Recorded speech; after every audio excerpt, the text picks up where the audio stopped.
Under the Mesopotamian sand, a door remembers what it should forget. Footprints set in clay refuse to fade. At 3:33 a.m., some cities wake tasting copper. The oldest tablets read like field notes. We're going to see who answers. Welcome to Arcane Echoes. I'm your host, Jessica. We press our ear to the oldest thresholds and wait to hear it breathe back. Are they gods or visitors whose tools became miracles in memory? In the first cities, scribes pressed reeds into wet clay and kept minutes for the gods. They did not write about one almighty, they wrote about a council. This is Sumer, southern Mesopotamia, between two patient rivers. Reed marshes that rattle at dusk, brick the color of baked blood. Courtyards where goats nose sleeping pots. Names that sound like a spell. Uruk, Eridu, Nippur, Ur. Cigarettes, like stairways, folded into mountains, so heaven never has the excuse of distance. Scribes sit cross-legged with wet clay on wooden boards, copying what officials mumble and what priests dare to say out loud. Clay tablets dry like roof tiles in the sun.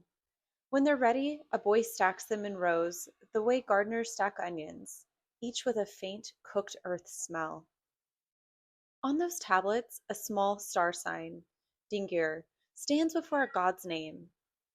The stylist pokes it in with a single practice press. In that script, every god begins with a star. Sometimes the scribe adds a note you can almost hear. Do not look at the crown too long. They feared a thing they called the milamu, not light exactly, but a pressure that sits on the skin. It can make courage misfire. It can make a room feel crowded when you're alone. The council is what they serve. The star precedes the name precedes the order. Orders make walls stand, and water change its mind. The Anunnaki, offspring of An and Ki, sky and earth, sat in judgment and assigned fates the way a palace stamps seals. At the top stood Anu, remote as the ceiling of night. Enlil moved beneath him, lord of wind and command, who raises walls and tears them down. Enki worked in the deep, fresh water, clever rules, forbidden craft. Inana crossed the middle distance with a horned crown and a spear, fierce in love and war. Some lists add Ninhursag, mother who shapes from clay, and others pull us below to Erishkigal, the judge of the quiet land. The council ran on meh, not charms, but operating laws. Kingship, wisdom, desire, death, and stranger things that read like tools. A tongue of iron that makes a voice carry, a mirror of returning bone that shows what lies under the skin. Kept apart on purpose, mixed carelessly, they unweave the world. Sometimes the powers were borrowed, sometimes they were stolen. On a night that belongs to her, Inanna dresses like a city getting ready for a festival. Hair like cords, eyes painted to the edges, a robe fringed so heavily it sounds like rain when she turns. She has a plan the way a cliff has height. She goes to Eridu, where Enki keeps the meh in jars, the color of old honey, shelved behind doors that unlock for specific names. Enki is delighted because cleverness loves cleverness. He pours beer that tastes like stories told out of order. They drink again. The world tilts its head and says, "You two are trouble." Between cups, Inanna praises wisdom so well that even wisdom wants to hear his own name again. She points at the shelves with the casual interest of a thief mapping a room. "Give me that one," she says, as if asking for salt. Enki laughs. "Take one." Then another. They play this game until it's not a game. He gives her kingship, and truth, and judgment, and victorious battle, and the art of metalworking, and the setting of limits, and the making of loud noise, which seems like a joke until you remember that nothing spreads like sound when it's sharpened and pointed at a crowd. The jars pile at her feet like obedient dogs. She loads them into her boat of heaven, a craft with ropes that do not behave like ropes, and a hull that knows how to ignore waves. When the beer evaporates from Enki's blood, he discovers he has emptied a museum into the arms of a woman whose whole personality is forward. He sends monsters after her, river things with hands that end in hooks, guardians with faces like polite errors. They catch up to Inanna and try to put hands on her boat. She names what she has taken. The names burn. The monsters fall back, smoking like rope pulled too hard across a capstan. At every canal junction, Inanna yells ahead to her temple staff to ready the docks. Drummers meet her with patterns that make feet move the way gates open. She steps ashore with a grin that says she answers to Uruk, not to heaven. Behind her, porters carry out the meh like wedding gifts. Uruk changes shape under their weight. Music hears itself for the first time and adds harmony. Sex learns to negotiate. Scribes learn the difference between accounting and narrative and decide to do both. The tablets list the meh she brings home the way modern people list the contents of software updates. Some powers are bright: heroism, weapons, truth. Some are odd enough to feel honest: descent into the underworld, the art of mass taking of a city, the making of craftsmen. Civilization is not an idea. It is a long, loud list of permissions. Enki, sobered and grumpy, sends a final messenger. Inanna smiles and serves beer like a treaty. Wisdom knows when to pretend it planned the loss. And the world continues not because everyone agrees, but because those who set rules and those who break them need each other to stay interesting. If you prefer the visitor's lens, the story reads like a tech transfer wrapped in court gossip. A foreign envoy flatters an engineer, drinks him under the table, and sails home with prototypes the city isn't supposed to have. Either way, the map after this night has more light on it. Stand in front of a relief long enough, and you'll feel the composition lean in on you. The horned crown isn't delicate. It stacks like cooling fins. The ring and rod ride two hands like a caliper checking distance. Wristbands hug the place where pulse meets radius. If you were going to wear a meter, you'd wear it there. The Epkalu hold a cone over a bucket with priestly care. The temple calls it purification. The field workers call it application. Seed, spore, spice, sample. Some stones give the figure soft sixth toes that are probably sculptor's errors, and that doesn't make anyone feel better. In a few, the beard cords are so perfect, they look woven by hands you can't see behind the relief. Up close, you notice the nostrils are cut, as if the figure is always about to exhale. People step back without meaning to. On some tablets, the scribe draws a tiny line trailing the Dingir star, the way a child draws a comet. He's not supposed to. He does it anyway. A quiet joke, or a sigh, or a wish for the god to move. There were workers too, the Igigi, not mortal, not council. They dug canals until the work broke them. By torchlight, they laid down their tools. The tablets say the council answered with a fix. Clay from a lightless place, blood of a god, a shape taught to breathe. They called the result human. In those days, the Igigi were the night shift. They hauled clay in baskets, dug channels and lines that ran like veins, and sang the sort of songs workers sing when there is no end. They labored 3,600 years, a number that feels like a round stone in the mouth, until the handles bit their palms and the moon found them with torches in their hands.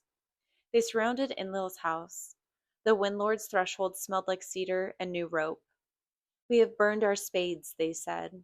Or maybe they didn't say it at all, and only showed hands full of ash. The guards looked at the torches and put down their spears. Inside, Enlil woke like a storm hears itself coming. He sent for Anu. He sent for Enki. Anu arrived like altitude, remote, cold, the room taller when he stepped in. Enki came with the sound of water under a door. The debate was short. The work wouldn't do itself. In Enki's mind, a map unrolled. If the workers cannot carry the load, make a thing that can. Not a stone golem. Stone forgets too easily. But something that remembers instruction and likes repetition. He went down to the place the tablets call where the light does not live. There he took clay, the kind that keeps shape, and brought it up like contraband. The council met in a room with walls that softened echoes. A god no one names was summoned. They cut him. They poured his blood into the clay, and the clay into molds shaped like us. They spoke syllables the clay recognized as permission. They breathed. The first ones were wrong on the edges. Fingers came out like soft wedges. Knees didn't lock. The breath didn't know how to stay. They made more. They taught the clay to swallow. They stretched the spine and tapped the throat for speech. They pressed the head here and there with a kind of patient cruelty until the skull remembered language. The mothers among them, Ninhursag and many tellings, held the molds long enough that the heat of their hands told the clay what a body should expect. They brought the first workers to the canal under starlight. They put baskets in our hands. Someone sang to keep time, and we discovered we like time when it's measured and fair. The Igigi watched from the banks. Some smiled with the brittle relief of a man who has handed his weight to another man. Some looked into the water and would not meet our eyes. It did not take long to learn we could do more than dig. We counted, we stacked, we copied the way reeds cast shadows and called it writing.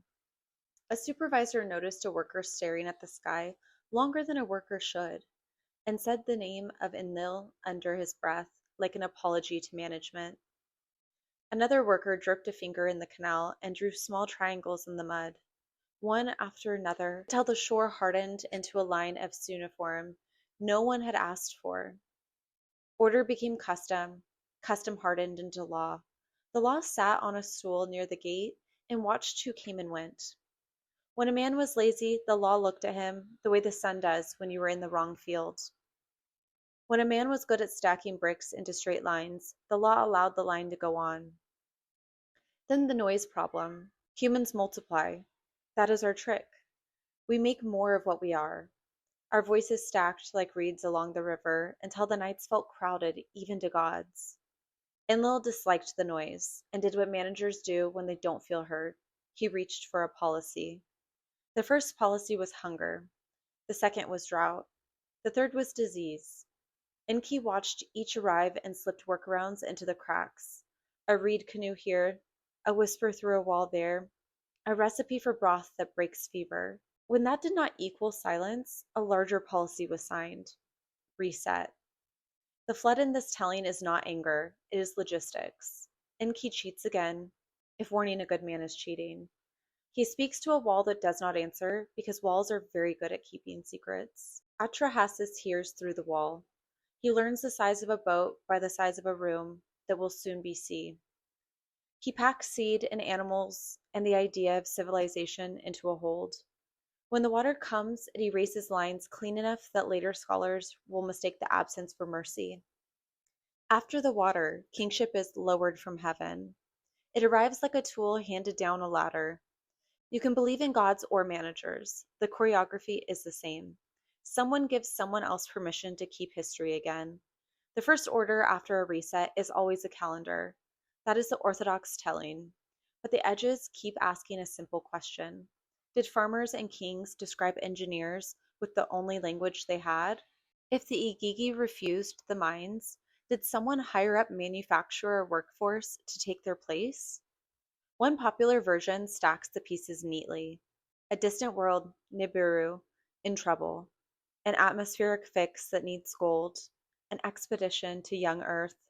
And when the crews balked, a species made from local stock and divine blood. We can't prove it. We test how the pieces want to lock. Notice how snug they fit. A council obsessed with procedure. A class of overworked subordinates. Creation as solution, not miracle.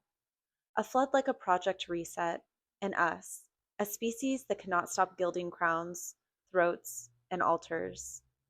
If they came at all, the window sits between the Ubaid dawn, circa 4500 to 4000 BCE, and the Shuruppak flood horizon, circa 2900 BCE, with later returns remembered as tradition. We don't need new bones to take orders. A few nudges in how we bond, chant, chase meaning, could turn primates into planners who like schedules and kneeling. The Sumerian king list dares time to argue. Reigns counted in tens of thousands of years, then water. Ashuruppak, 2900 to 2600 BCE, lights hover and the city's sound thins. After the flood, kingship is lowered from heaven. Arrival, silence, command, erasure. The choreography repeats like a lesson. Time was taller before water. The tablets inventory the powers like a dangerous shelf. Kingship, victory, desire, madness. Then the strange ones. Tongue of iron, mirror of returning bone, heart of walking fire. Keep them apart. Some combinations unmake the weave. Sanctums are cubes. Thrones are worn smooth by things larger than us. Tablets seem to turn when watched too long. Outside Kuduru, stones nail law to ground. Crowns, stars, snakes, do not cross. Law as hardware. A rumor with wires, the so-called Baghdad battery, sits centuries later, maybe plating, maybe wishful thinking. Under the royal death pits arrange musicians and guards around a quiet sun. If kingship is a power, the price includes people. The next evidence is not carved, it's procedural. The ancients posted lamassu at doors, human-headed bulls with wings, to say passage is permission. Nineveh, early 1900s. A diary margin warns, do not call to the empty throne. The empty throne calls you. Lamps fail, shadows lag behind their owners. The slab ships and never arrives where the manifest says. 1971, Night Scorpion. A trench drops into a hexagonal corridor cut from stone that does not belong. Flash collapses into a chalk ring. A translator writes, they're singing, not words, the shapes of words before words. A caption mentions a non-terrestrial metallic isotope, then a blackout bar, then proceeded with cold containment. Paper whispers when it wants to. Logistics swallow names. Locals are dispersed. Tel Zirkul, present day. A drone reel looks like any dig, until 27 frames that didn't make the cut. A broad figure fixed in shadow, while grass and tarp blur around it. A winch line snaps, a basalt block slides uphill and stops. The report says equipment malfunction. The team recommends seasonal suspension. Field slang for, let's not be here when the door finishes opening. Plot the sites, and a 7-pointed map settles over the ground. Read the redactions, and a procedure teaches itself by absence. Hex geometry, cold containment, removal of locals, warnings about voices that don't return. If silence is policy, witnesses are contraband. In 2003, war cracks Baghdad open. For days, the National Museum stands unguarded. Empty pedestals look like pulled teeth. Catalog cards wait for objects that won't come when called. Some icons limp home, the Warka vase, the Lady of Warka, the Nimrod gold surfaces from a flooded vault, shaken but whole. The scariest displays are the holes that make too much sense, gaps that line up with stories that turn gods into engineers. There's a legend beneath the gunfire, a stargate near brickwork lit at night, crews moving in the dark. Paperwork never materializes. Maybe paranoia, maybe camouflage. The method rhymes: clear the room, move the tools, black out the page, let logistics sing lullabies. If a door opened the wrong way, this is how you would keep it from learning our names. We cleared rooms, people still walk into the dark and come back with their teeth chattering. Not everything stayed behind glass. Some of it went home in pockets, lungs, and shadows. In 1923, a survey plane over Arabia draws neat triangles across a patient map, then a stepped black shape where dunes hold their breath. 5 hot points hover over the roof like lanterns that burn nothing. A cold glance touches the cockpit. His mouth fills with the taste of coin. On the ground, his hatch marks spiral inward. At the center, a small wedge is pressed without ink. Down by the strip, the yard cats stare at the same empty patch of air and turn their heads together, slow as a weather vane searching for wind. 1956, a field school outside Nippur. A student wakes at 3:33 a.m. because his name arrives without a voice. The trench glows the way clay remembers being wet. A figure stands in the cut, shoulders too broad, head too tall, as if wearing a crown no one else can see. It turns without moving its feet. Heat floods his gums like a hot coin. A fired wedge drops beside his boot with a sound like a tooth. When he reaches down, it is gone. In the catalog tray, a new label has appeared, Meh, followed by blank boxes. He finishes the season and never returns. 1988, two boys follow a drainage tunnel until the frogs stop. In a shallow puddle, a bronze figurine stares with eyes packed in wet salt. They take it home. Sleep leaves the house. A grandfather prays his words backwards. At the tell's edge, he buries the figure with reverse prayers. The soil exhales and drinks a bead of his blood. Days later, one boy does not return from the second bend. The other coughs at the sink. Something taps porcelain, a tiny clay wedge that dissolves without a ripple. 2017, evening shift in a museum digitization room. A six-sided clay prism sits beneath lights that begin to pulse like a slow heartbeat. On the monitor, the text advances by a wedge's width, as if printed on a belt. In the glass, her reflection shapes two words. Count 7. She doesn't. A tiny wedge slides a centimeter uphill along the desk grain, then vanishes. In the morning, the database shows a ghost tag, Meh, followed by blank boxes. She returns the prism and lays her key on the desk like a small animal going to sleep. Silence with edges, time that leans, objects that act like the room is not neutral. Close the file, open the sky ledger. Popular lore says a rogue world, Nibiru, the planet of the crossing, cuts through our sky every 3,600 years. That's the home port. Each pass stirs the pot.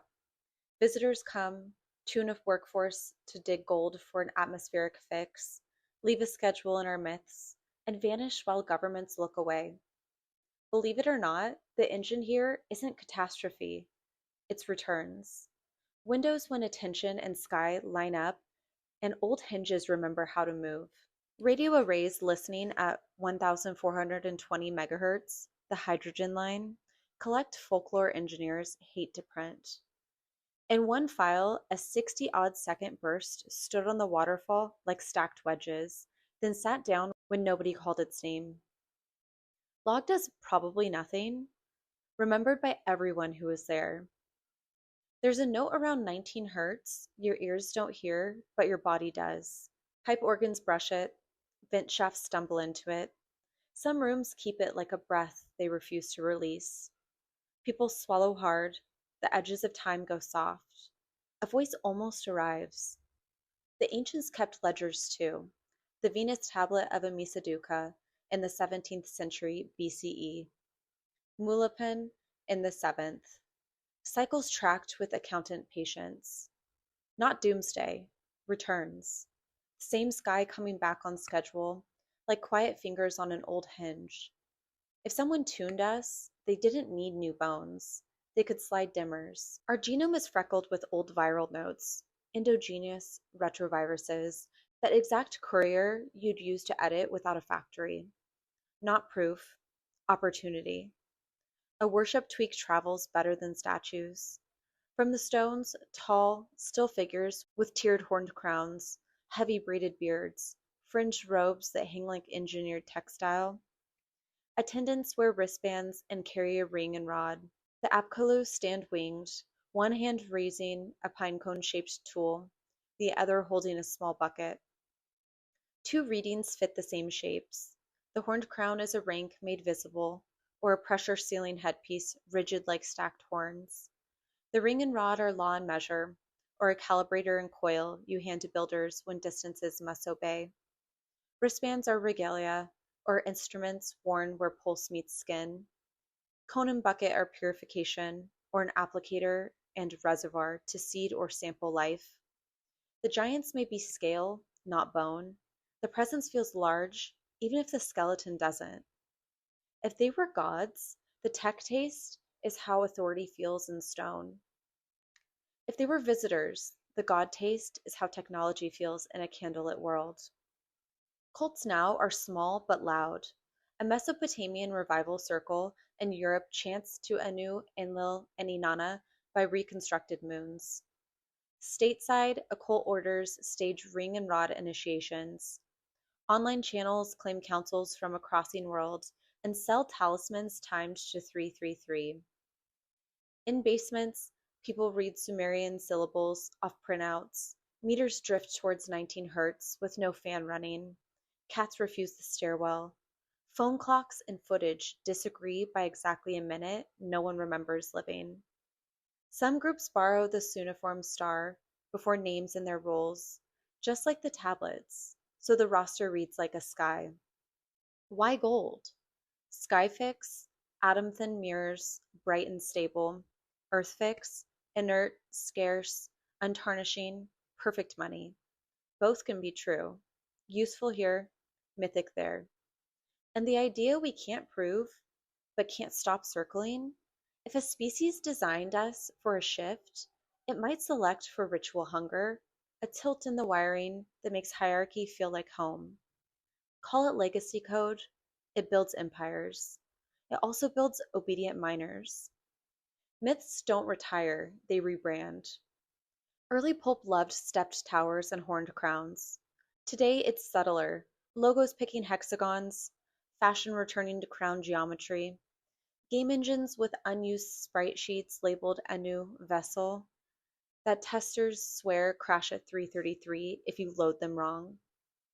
Music engineers talk about the note you feel in your teeth, around 19 hertz, laid under a bridge or a breath before the drop. Crowds sway like a field deciding to agree. Physics, yes. Maybe memory? Stencil a strip of cuneiform on a glass, and the autofocus won't settle. It pulses like the window has a heartbeat. Grips blame ballasts. Directors blame the hour. Viewers taste copper for a second and don't know why. Best exhibit? Not a theater. A ruin. The eye temple at Tel Brak. Thousands of little alabaster eyes stacked in a sanctuary. A room built of being watched. Attention piled until it becomes architecture. We walked lizard-faced figurines and fish-cloaked tutors. Doors that open the wrong way. Museums that teach by absence. Witnesses who learned time can lean. Cults that keep small fires. Golden mines and in rumors sky.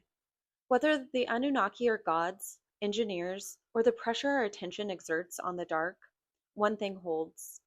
When we notice, the world changes posture. Maybe that's superstition. Maybe that's mechanism waking when curiosity presses the stitch. And if you wake at 3:33 a.m., let the room count first. Names can wait. If this kept you leaning forward, like the episode, your click teaches the algorithm you want more Arcane Echoes. Subscribe and turn on notifications. More Midnight Field reports are coming. Share it with a friend who would follow a whisper into a ruin. Listening on the go, check us out on Spotify. For deeper cuts, early access, and bonus lore, join the Patreon. I'm Jessica, and this is Arcane Echoes. Keep the tools sharp, the thresholds respected, and your curiosity fed. Good night, Wanderers.